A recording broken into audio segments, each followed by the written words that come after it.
Champions লিগের final match যখন উপভোগ করছে, সাম্রাজ্যবাদের বিরুদ্ধে আমাদের লড়াই চলছে। মহকুমা কমিটির পক্ষ থেকে গাজায় যুদ্ধবাদ ইসরায়েলে গণহত্যাকারী সাম্রাজ্যবাদ মার্কিন সাম্রাজ্য 2 মাস ধরে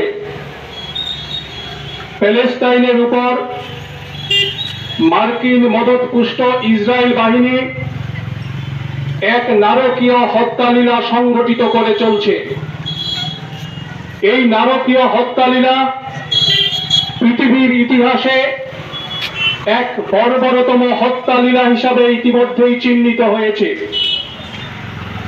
আজকে সারা দেশ জুড়ে সিপিআইএম সহ 5টি বামপন্থী দলের আহ্বানে প্যালেস্টাইনের জনগণের প্রতি সংহতি জানিয়ে এবং অবিলম্বে প্যালেস্টাইনের উপর যে নির্মম অত্যাচার চলছে এই অত্যাচার বন্ধ করবার আহ্বান জানিয়ে দেশব্যাপী আমরা প্যালেস্টাইন সংহতি দিবস পালন করছি।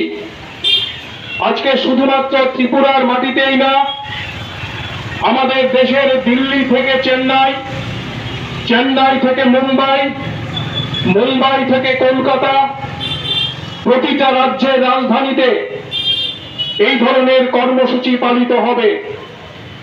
এবং শুধুমাত্র ভারতের মাটিতেই না, আমরা জানি এই সময়ে সারা পৃথিবীর শান্তিকামী মানুষ, প্রগতিশীল মানুষ, যুদ্ধ বিরোধী মানুষ এই প্যালেস্টাইনের উপর যে নির্মম কায়দায় ইসরায়েল বাহিনী হামলা সংগঠিত করে চলছে তার বিরুদ্ধে প্রতিবাদে সোচ্চার হচ্ছেন।